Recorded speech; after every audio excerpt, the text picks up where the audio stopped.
Welcome to the International Schools Podcast, where we discuss all aspects of technology and life in international schools, with new episodes live every 2 weeks. This podcast is sponsored by Apps Events. We're a Google for Education partner and active since the launch of Google Apps for Education in 2006. We're a team of former educators and all experts in helping schools integrate Google into their schools and their classrooms. All training is customized for each school, and we make sure it has a lasting impact. Literally thousands of educators worldwide have earned their Google Educator certification with us with our certification boot camps, and these take place every month and get your staff certified quickly. We also host Google Summits, which are fun 2-day conference-style events with concurrent sessions and keynotes delivered by experienced Google trainers, teaching on a broad range of topics using G Suite both in the classroom and in the school. Check it out over at appsevents.com, and we can bring any of these events to your school, which is an amazing way to build a Google community amongst your staff to support each other, plus to increase the profile of yourself and your school. The podcast is also brought to you by Acer for Education. People ask us what Chromebooks we recommend for schools, and after trying them all quite literally, we always recommend Acer. We've been to Acer headquarters in Taiwan to be part of product discussions, and they're genuinely the best thought out, most cost effective, and most importantly durable devices out there.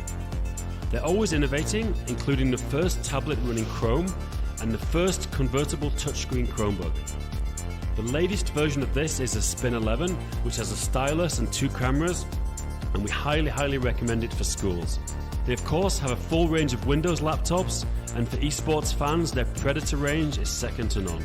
If you'd like more information, please just leave your email over at gg.gg/AcerEducation. That's gg.gg/AcerEducation, and we'll get right back to you. And now, on to the interview.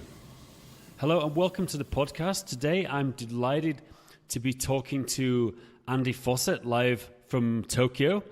Andy runs a business called GMB, which focuses on people how to use their body and do kind of strength and mobility exercises.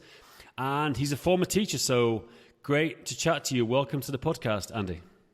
Thank you. I am glad to be talking about what we do and sort of how it came out of teaching. I still think of myself as a teacher, actually. So when I discovered your show, I knew that it was something that was a really good fit for me. Definitely. Well, we're recording a few episodes about teacher entrepreneurs, people who two different cases. Like first case is teachers who want to kind of run like a side hustle, some entrepreneurial activity they're really interested in. Right. And the second case, people that want to leave and do it, as a second sort of career. So which kind of I think is you. So yeah, let's get into it. So I don't know much. I'm learning about you. We're both members of a group called the Dynamite Circle. It's a location-independent entrepreneur community, which if people don't know about it, that's kind of the type of business that you could run from anywhere. Definitely. Which can kind of be anything, it's interesting. I used to think of it just as online businesses, but there's people that have factories and things that are in our group, as long as you don't need to be there, it's location-independent business, I guess.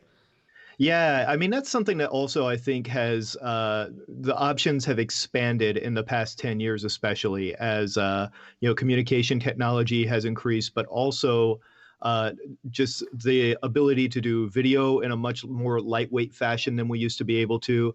And all kinds of just lots of trends in globalization, online payment platforms, being able to send money across the world much more easily than you could before. There's a lot of things that have really facilitated the growth of all kinds of different business sectors and being able to run them remotely. So it's really fantastic if you're trying to start something new. There's a lot more options than there used to be that don't require having to get major investment up front, buy a brick and mortar space, get an office, buy desks and chairs, and hire people to come sit next to you all day.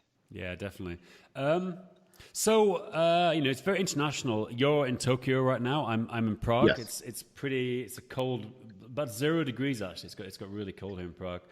We're right behind you. Really? Yeah, Tokyo. Yeah. Tokyo is cold in the winter. But look, I want to get into your background, how you got into teaching to start off with, and then I want to talk a bit about how you ended up teaching in Tokyo and your life there, because that's kind of super interesting to a lot of people. You were teaching in schools there. So how did you get into teaching? Was it straight after college, or what happened with you? And where are you from as well?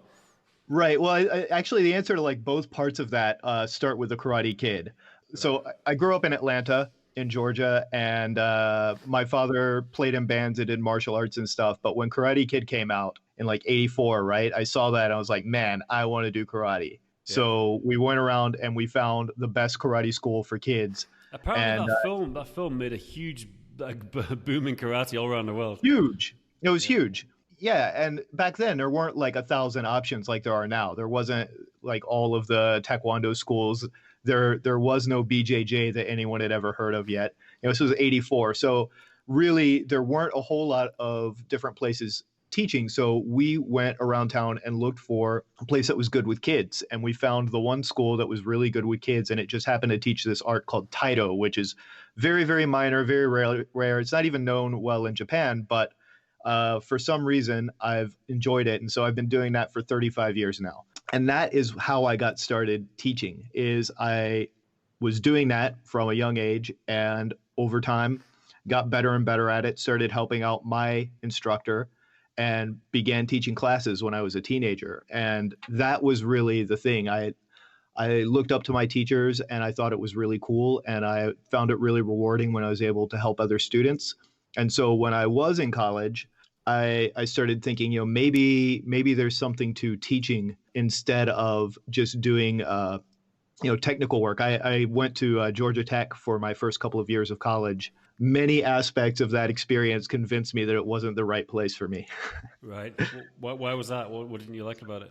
It's a school for people that are very focused and very driven to be, doing research or be doing engineering or working in a certain type of applied engineering or science or mathematic kind of situation. And I went there because I was pretty good at math, but I discovered that I really, really just enjoyed working with people more than I liked working with numbers.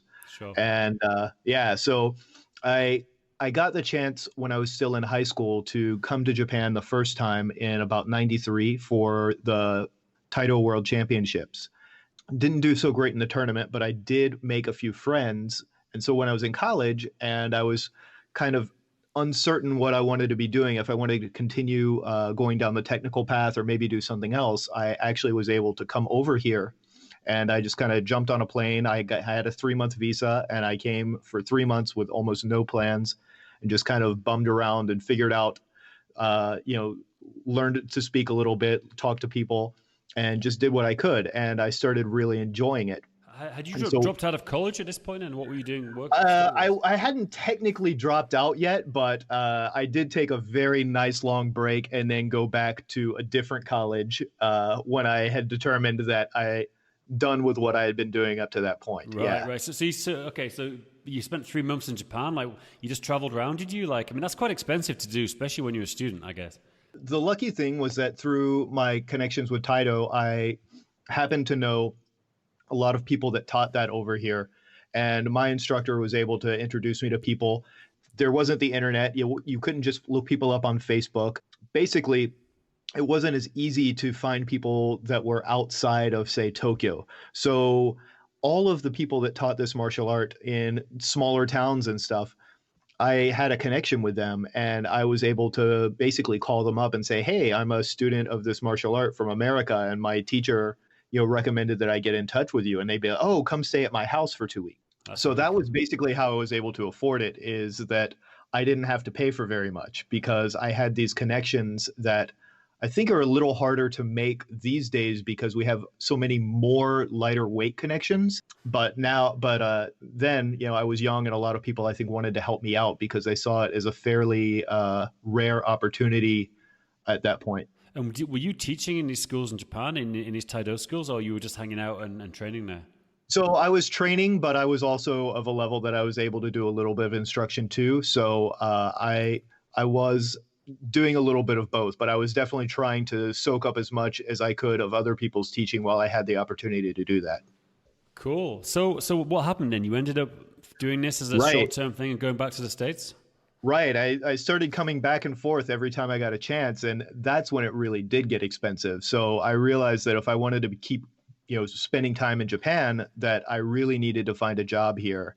And, the natural thing is teaching English because there was tons of opportunity for that. And so I went back and I enrolled at Georgia State and figured out what was the least number of classes I could take to complete a bachelor's degree so I could get a teaching visa over here. Yep. And I joined a program called the JET program that basically places native English speakers in rural Japanese schools to teach English. And what does JET stand for? Is that an American I think it's program or a Japanese Japan program? Exchange and Teaching Program. It's a really interesting thing. It's done by the Board of Ministry of Education here, but it's one of those oxymoronic things where they get all of these Americans teaching American English over here, but they spell program the British way. So, right.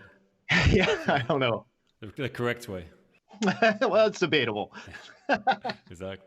So, and how does that work? Did you need to get a US teaching license, or you had to have a bachelor's degree and then you could basically go? Is that how it worked? Yeah, for this one, since it was sponsored by the government, you just had to have a bachelor's degree. And so it was a fairly low barrier to entry to do that, which was really nice and useful. And then I was able to get through that 3 years of classroom experience, in a couple of different schools. That was really, really excellent. So how did it? So talk me through what happened when you turned up in this rural Japanese town. Like, what that must have been quite a sort of culture shock experience. Yeah, it really was. I mean, I had spent time in Japan before, but I had not lived here. I think I was 26 when I moved here the first time. The town I was in, it was 4,790 something people. Yep. That lived there, way out in the mountains, about a couple hours north of Tokyo. It was a very interesting place. Since I was an employee of the local government, they had a little house for me. They had a car for me to use that I didn't even have to pay for. I had tons of space. It got quieter and darker at night than I had pretty much ever experienced, aside from camping. So you turned up and you had accommodation ready to go and everything. Somebody met you and that was all organized? Yeah, that's the great thing about the JET program, is that since it is it's run by the national government, so everything's very very well taken care of. So I really lucked out with that. I really didn't have to worry about too much stuff. But of course, the real issues started, where the rubber hits the road, was actually going to the school and learning how to navigate my way around dealing with the students, dealing with the other teachers, trying to communicate what expectations were and things like that. Let's talk a bit about the school culture, because that's something, I only know what I've seen on, like the Fast and the Furious, when he has to go to the Japanese school. Yeah, Tokyo Drift is, it's practically a documentary. Yeah, so tell me about it. What was it like in the school the first time you went there? So it was great, actually. It was very interesting. Like you said, definitely a culture shock kind of thing. There's a lot of stuff that's much more regimented than American schools. Like they wear uniforms. As in most places in Japan, they don't wear their outside shoes. Everyone has school shoes. Students, the biggest shock to me, so my main school was a junior high school. So that's where I spent 4.5 days a week. And at that school, there were a few hundred students, maybe 300 students. It was a very small school. But the thing that was really interesting to me that differed from American schools was that you took most of your classes, like 90% of your classes, with your homeroom. Right. Much like primary schools would be in most Western countries, as I understand it. So there wasn't a lot of opportunity for advanced students to advance, or maybe remedial students to get more help. Everyone basically stayed at the same level. And that was one of the things that I thought, there's pros and cons to this, right? But what I noticed was that what this is very much part of Japanese society, is that you stay with, you work in harmony with other people, you stay at your level with people that are similar to you, same age, same class, and you don't really do too much in terms of there's not a lot of opportunity to really surpass that, which is one of the sad things about Japanese culture. On the positive side, though, you do learn to work together. People have a lot of, we talk about harmony, but people have a lot of empathy and compassion and understanding of pretty much of what different situations are like, because they've been in that exact situation, and It doesn't change. But I guess it's a strange kind of dichotomy, because on the one hand, like you say, everyone's kept to the same level, and if you're really advanced, it's kind of hard for you to do well. But On the second Right. side, it's like Japanese schooling, from what I understand, is super competitive. You know, to get into universities, it's people work crazy hard. So it must be Right. hard under those circumstances for the students. So yeah, and that's why there's a huge industry of what's called juku, which sometimes they call cram schools Yep. because they cater to test prep. But even for students that don't have standardized tests on the horizon at all, there are jukus for even below elementary school, Right. where like Kumon math or something like that that came out of the Japanese juku system, where kids learn more advanced math, more advanced science, or different sort of elective kinds of activities. There's a whole industry of things that does these outside of the school for those students that actually want more or need more help with different things. And that's where a lot of that sort of competitiveness or catching up kind of happens, which is kind of weird. So that stuff isn't addressed in the actual school system, but there's this massive industry that has risen up to address that outside of the school system. And in your experience, did most of the students go to kind of outside tutoring? Yes. Right. Okay. And what was it like? So you were teaching English. Like, what was kind of like? I'm curious as a teacher there. What's kind of how many hours are you timetable teaching a week? Is it intensive or not so bad?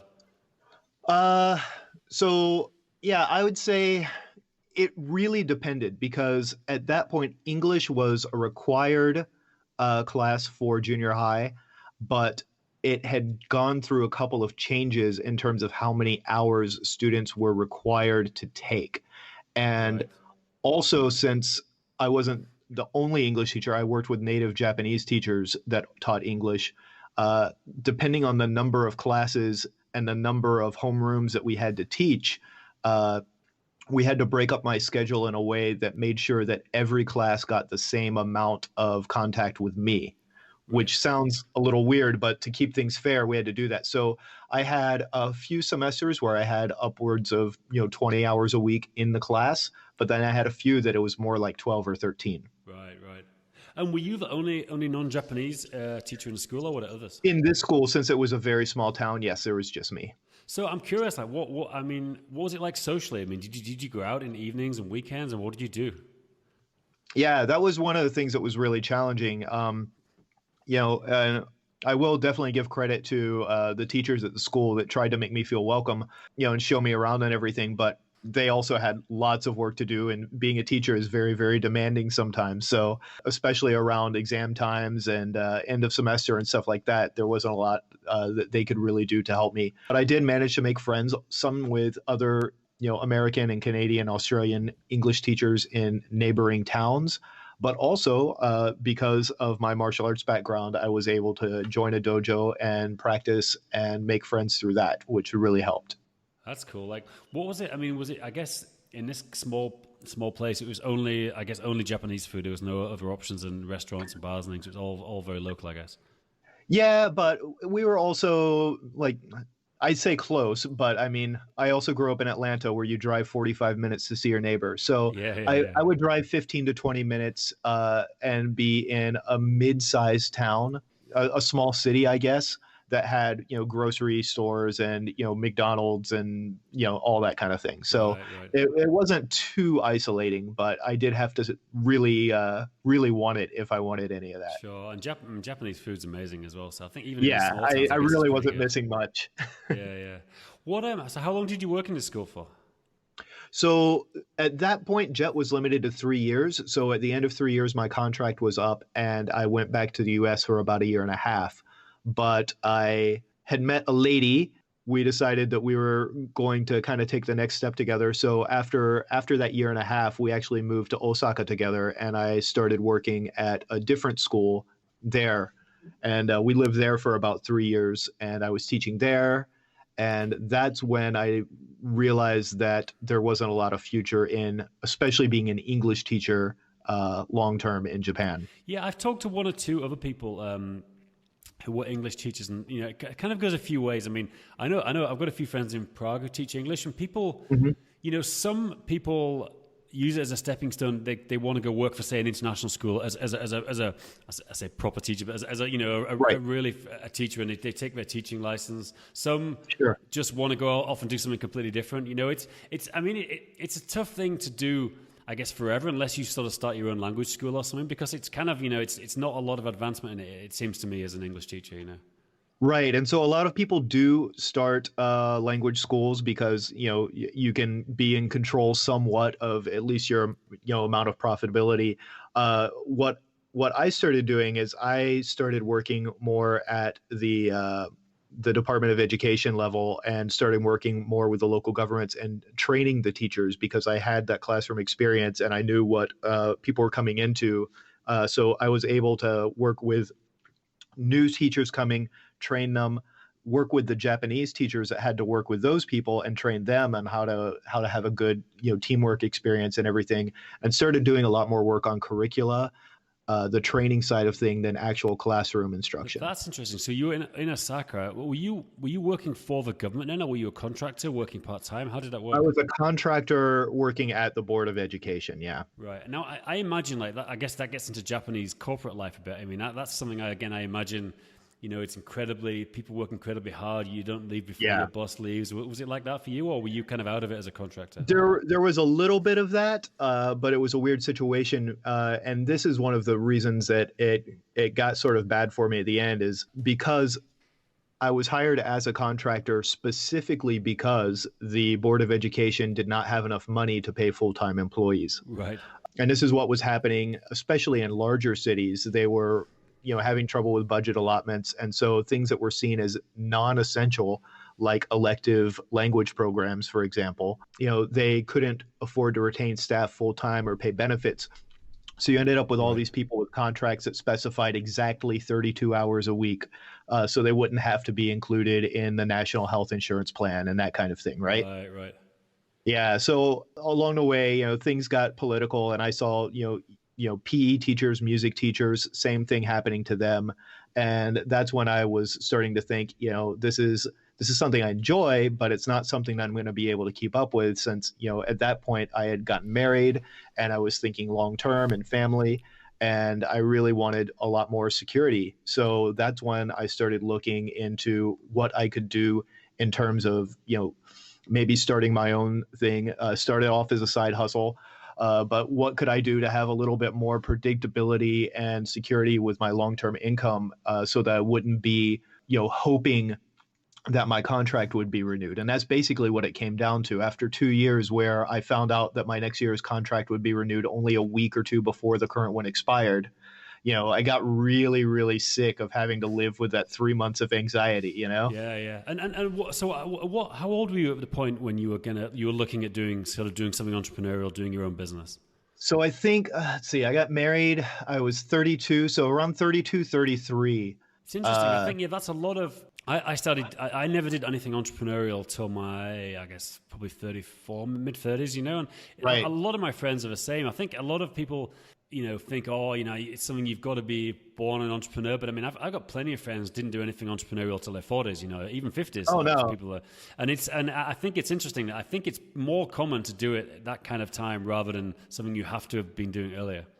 Absolutely. I mean, I don't know about other countries, but I know if you look at U.S. Department of Labor stats, you can very clearly see that most businesses are started by actually in their 40s and 50s. So yeah, it's not strange at all. It's just that now, especially those of us who spend a lot of time online and have paid attention to, tech startups and, the digital entrepreneur space, that we see a lot of younger people doing this. And so there's this sort of this bias in what we see, that we see the survivor bias of these young guys that have done very well for themselves starting companies. But the truth is that most businesses are not, in fact, started by people straight out of college. Yeah, and it was interesting. There was a Forbes article recently about high growth tech startups, and the average age of those companies, a founder was 45. As people presume it's kind of a Zuckerberg in college, and that's actually the outlier. Absolutely. Yeah. I mean, obviously, you look at Google and Facebook, and these are some of the biggest companies of the world ever. And they were young guys, but the average is really different. It's just fascinating because I think people listening to this, there's teacher entrepreneurship series, some teachers that are looking at doing something entrepreneurial, and it's never too late, and you mentioned men, but it's now I think the trend I'm seeing is more and more women starting their own businesses, which I think it was more men than women in the past, and that's something that's changing now, which is good. Yeah, absolutely. One of the people that when I was first looking into, what was even possible in terms of starting a business online, I really had two people that I learned a lot from, and one of them that I just learned an absolute ton from is a lady by the name of Laura Roeder, who she was doing social media marketing campaigns back then, and now she is the founder of a startup called Meet Edgar, Yeah, where I they know make. Laura. She's a Oh, great great! Yeah, entrepreneur. Yeah. yeah, she's fantastic, and I learned so much from. I bought one of her courses a long time ago, and then just watching her and reading her and following along with the things that she's done. She's been an absolute inspiration, and I think that she's a great model of somebody of a woman who has really built a super strong business, and also since then has made it work for her as an adult and as a mother, and really made it fit her life and her needs. Yeah, definitely. I met her in Bangkok recently, the DCBKK event, and Right. she's fascinating. She was talking there as well. Actually, she's a really good presenter. So you were thinking of something entrepreneurial. Like, what was your plan? Like, what did you want to do? Did you have an idea? I didn't really have too much, but I started looking around and at what people were doing to be able to start businesses online, and I saw lots of internet marketing kinds of things, and uh, I took one of Laura's courses, and I took a course by a guy named Clay Collins, Yeah. who was teaching about building digital products, Sure. and learned a lot about copywriting.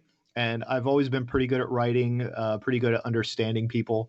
So I started sort of trying my hand at a little bit of freelance copywriting. I wrote a couple of sales pages. I even made a couple of small digital products that made just enough money for me to say, okay, this is not complete BS. And what I were actually these even digital started. products like? What were they? Like, that's kind of vague. So yeah, I I'm mean, curious what for they were. example, at the time, I had been through like a ton of job searches, looking for teaching jobs in Japan and trying to find some that weren't absolute crap. And I knew a lot of people were looking for that too, but that there was really no good information out there, and there was a lot of misinformation. So I wrote a really simple kind of ebook on how to determine what kind of teaching jobs were good ones and which ones weren't, and that did okay with people that were looking for them. So then I went a little bigger, and I actually self-published on Amazon, when that was still a new thing, a book on how to find a job in Japan and move over here and get a visa, which was a lot broader than just teaching jobs. And I did a lot of research on that, on how to do those things, and went about trying to promote that and market that. And what I really did with all during this time was I was just learning how to use the commerce side of the internet as somebody who makes things rather than as a consumer. Cool. So what about the Amazon book? Like, tell me about that. Is it still going? How did that go? I mean, yeah, it's probably still there. The information in it is, at least a few years out of date, but I don't imagine Amazon has taken it down. And all of my notifications for sales and that kind of thing go through the company now, so I don't even see them. But basically, I wrote this book. I think I wrote it in whatever the native word processor for Mac is. Yeah. Amazon CreateSpace made it really, really super easy. I just uploaded a file, uploaded a graphic for the cover, and set a price. It was really as simple as that. And then it was there. And the thing is it was a thing that people do type into the Googles, not millions and millions of people, but enough of them that they stumbled across it. And some people bought it. And I also had a version on the website that had some bonus stuff. And that way I got to keep more of the money than Amazon did.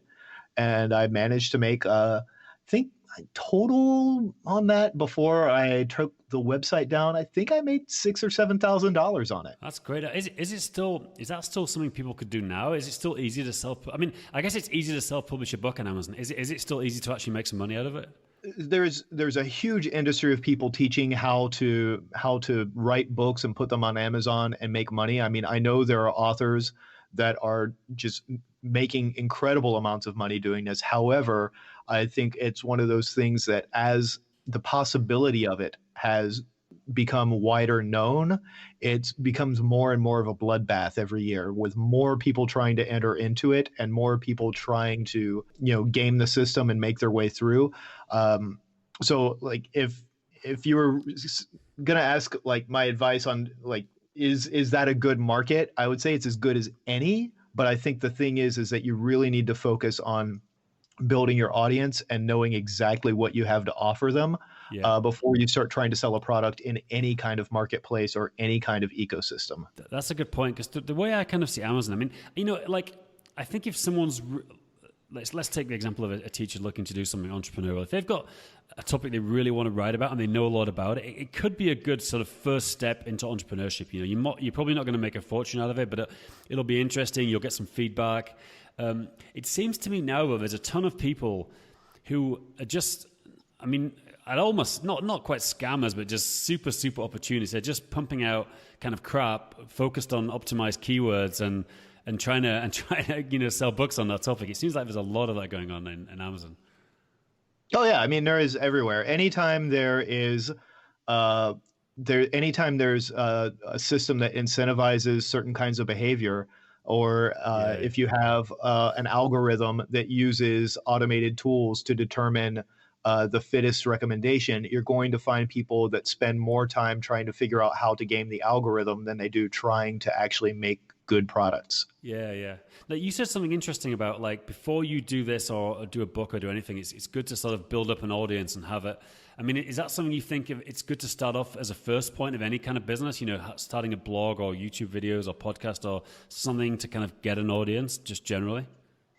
Yeah, absolutely. I mean, I think there's just tons and tons of great case studies of this. Nathan Barry, who runs ConvertKit, he talks about all the creators who are his clients and the people that he knows that have made all of these different products and everything. And the way that he made ConvertKit too is basically just start putting things together.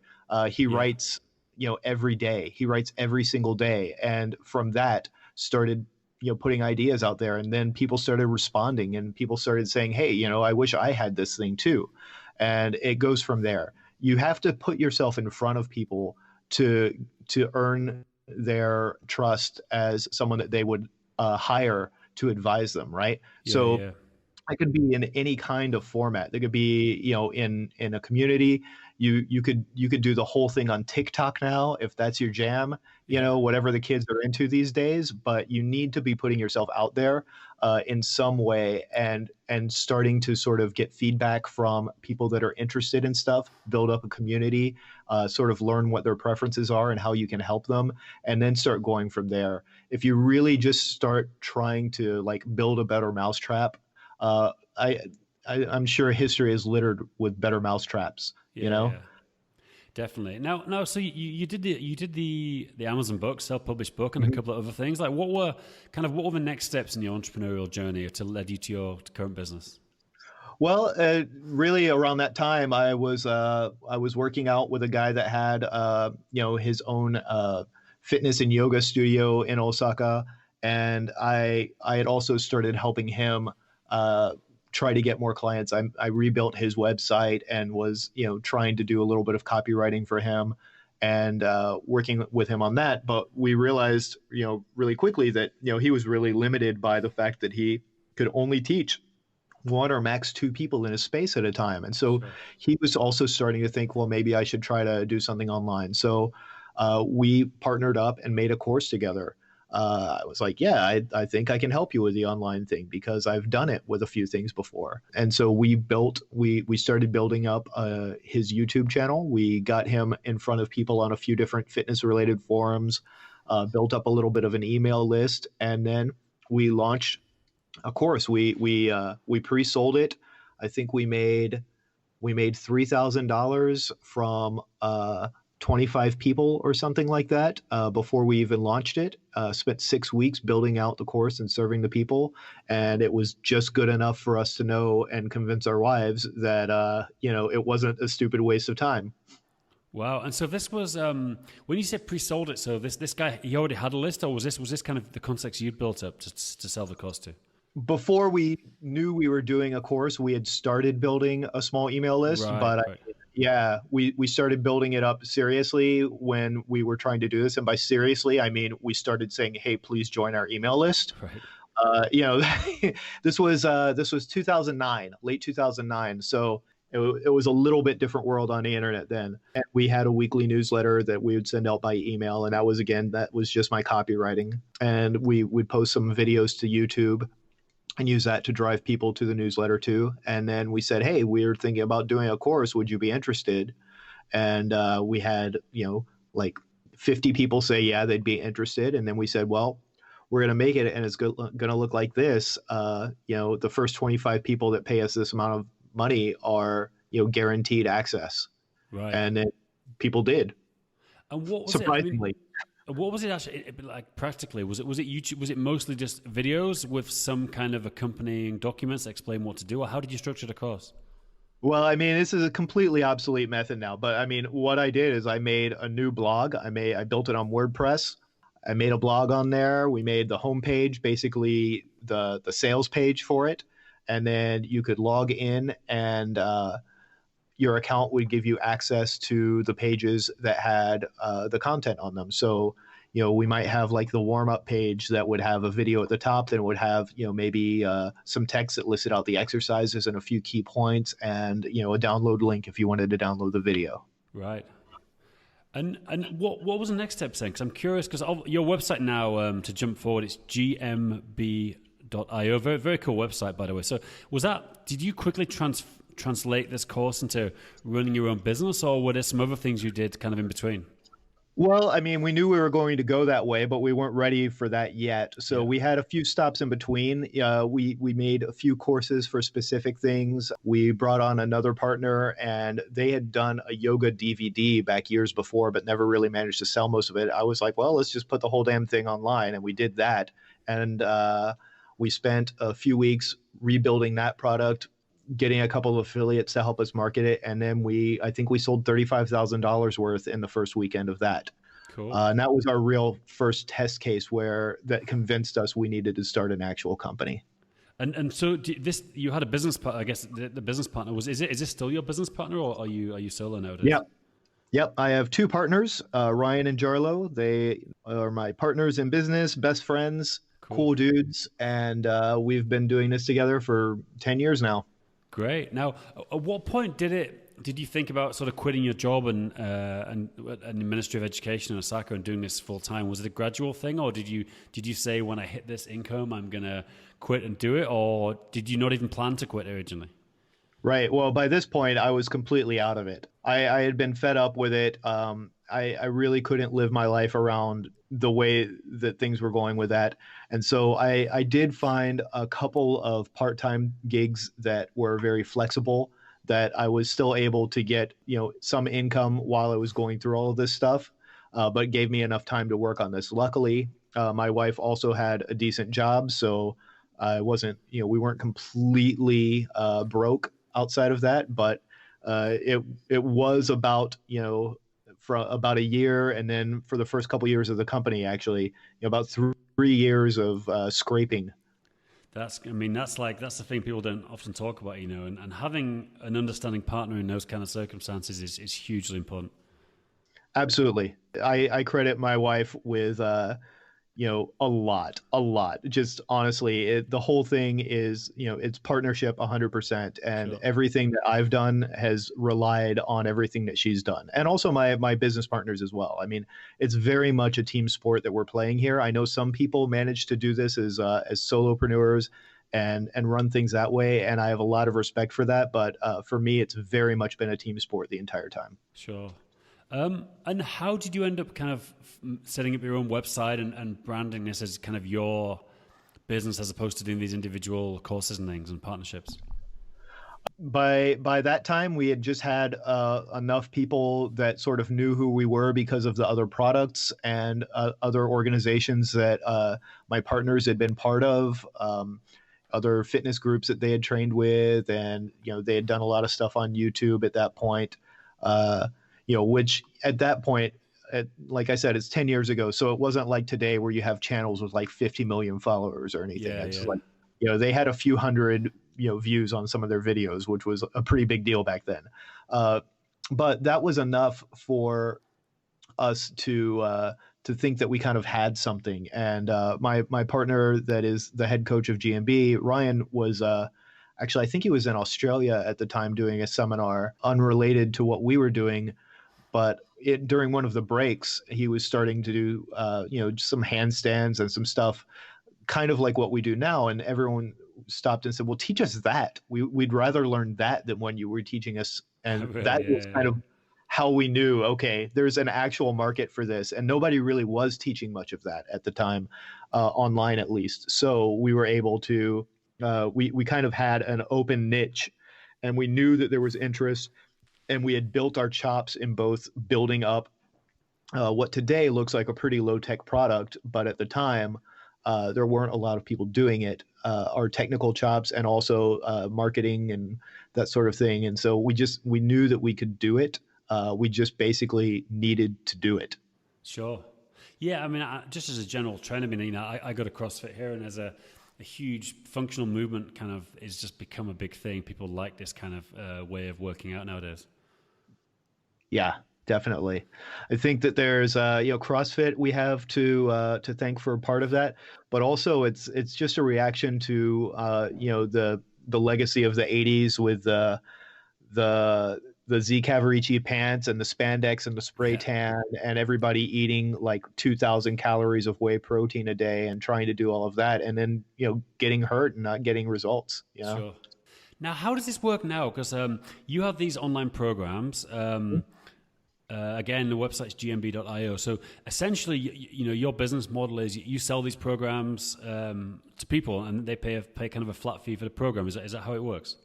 Yeah, there's a lot of people that are trying to go the subscription route now, and we do have a membership for people that want more help. That we have kind of a coaching community thing, but I'm not really a believer in subscriptions. I know that they're great for predictability, and a lot of businesses love them, but I think a lot of consumers hate them, and Yeah. I think that we're really going to see a backlash and a pendulum swing back the other way, away from subscription products in the next couple of years. So I'm really not a fan of that. We try to let people know that you buy one of our products, you pay for it once, and it's yours.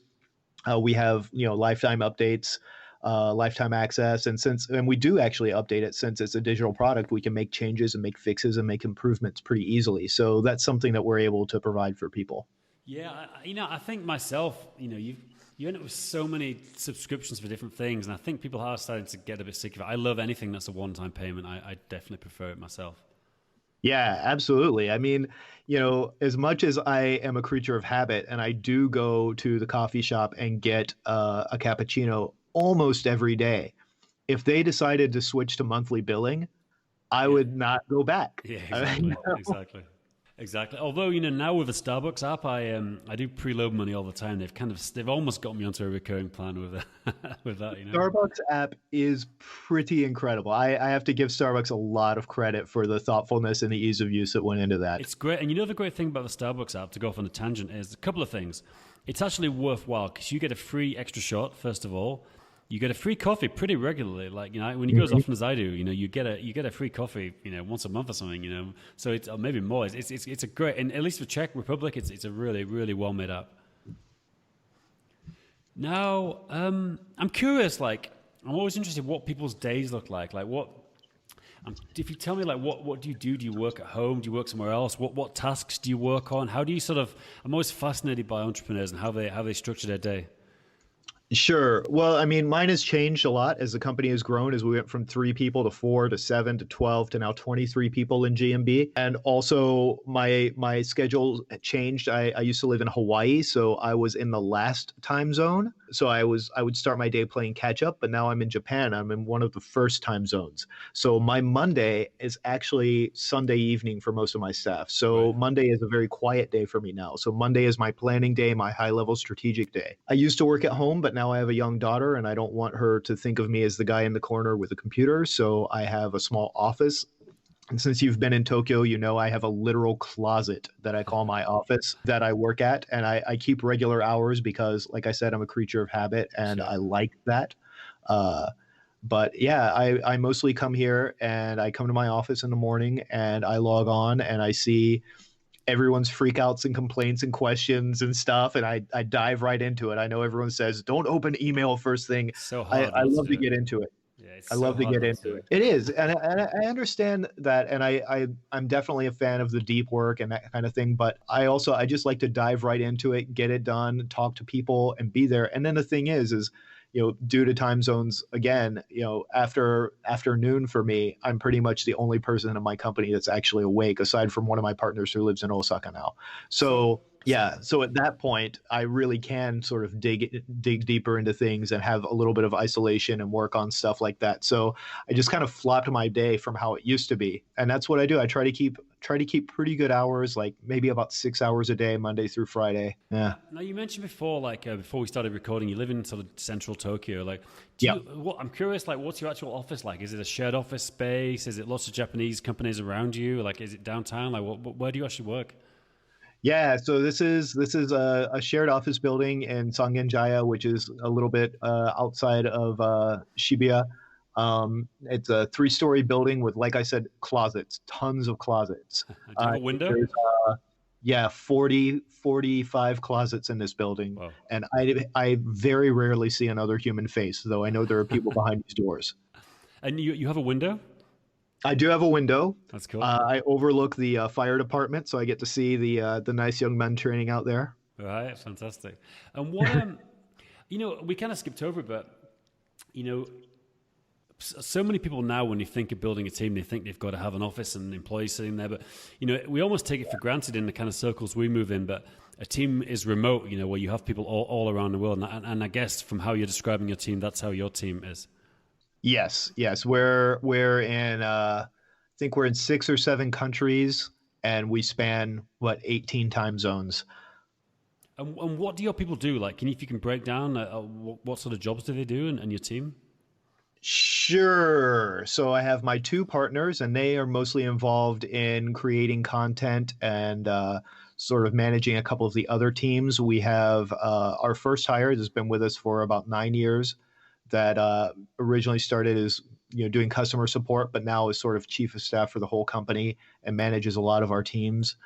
We have a lead developer, a backend developer, a front end developer. We have a content writer or a copywriter. We have an email systems person that manages our ads as well. We have a sort of WordPress front end content manipulator person. We have a graphic designer. We have 5 full-time support staff, 3 of whom are also trainers that give specific advice to our coaching clients. Who else do we have? It's really all in that kind of vein. We have pretty much anything you can think of in terms of creating digital content. We have writers, editors, people that do the technology, people that do the marketing, and the subject matter experts that actually come up with the content. And are any of the people physically in the same place? I mean, and what countries? I mean, I guess, do you have some people in the Philippines, or where are they located? Sometimes we do have a few people that are close-ish, but we don't have anybody that actually like works together. Right. So we, for example, our videographer and main editor lives in Atlanta, where I grew up. So if we have a big filming project, we'll actually fly into Atlanta and rent a studio there. Okay. And film there. But so we have people. I guess the main places are like Atlanta, Seattle, LA, Vancouver. Outside of Toronto, a couple of people in the UK, one who spends her time between Berlin and Honolulu, Austria. I'm probably missing at least a couple, but yeah. So I guess you must have got up to pretty high revenue to build this team. Like, was it gradual? Were you just taking on more and more? Were you doing everything yourself in the beginning and then gradually taking on more people as the business grew? Yeah. Basically, that's how it went. And there's always times where it's a chicken and egg thing. Yeah. Like you need to hire people to grow to the next level, and it's been gradual with spurts. It's that model of evolution where you have a slope and a jump and a slope and a jump. It's not definitely a straight line. So, like for example, one year we went from $840,000 in revenue to $2.2 million. Wow, that's great. Yeah. So like that kind of jump is I think something that really happens when everything's dialed in to get to that level, and then you do the things and then you're there, right? Definitely. That is fascinating. Now I'm curious. Just I know we're getting close on time. Like you Sure. mentioned in-person events and you run some kind of workshops. If you could talk me through that, and is that is that much of a moneymaker for you, or is it to promote your online services, or how does that work? Well, one of the things when you have a remote team is you really value being able to meet up in person, but doing that costs money, right? Yeah. So for us, events are a way to defer the costs. Wow, that's a great idea. So yeah, we have 60,000 clients in about 100 countries. So many of the major cities in the world, we can do an event and we can sell out a seminar of 1 or 2 days for 20 to 50 people, and that affords us enough to fly in whatever staff and coaches we need to be able to do the thing, and then also have our meeting and get to hang out together and work together. So we Fantastic. don't really use those as a revenue generator. It's something that it does let us meet our clients and be able to work with them and give them something that's unique and special and that they want. But it also it meets a business need for us, but it isn't something that we're relying on. And are you promoting these events outside of your members, or are you just sending the email out to the members? Come along to this workshop. I mean, we'll put up a Facebook ad to people within like a 20-mile radius who have interacted with our website or Facebook page before, Right. but we primarily are just marketing these to people that already bought our products. Cool. Look, Andy, that's really fascinating. I want to thank you for coming on Sure. and sharing it. Is there anything else you want to promote apart from the website? Uh, you know, Everybody's got something they're trying to shill. Yeah. I want anybody listening to this to, look at what you really want out of life, look at your situation, figure out what's right and appropriate for you, and then just do the hell out of that. That's what I want to sell. Fantastic. That's great advice. Andy, thank you very much. Absolutely. Thanks, Dan.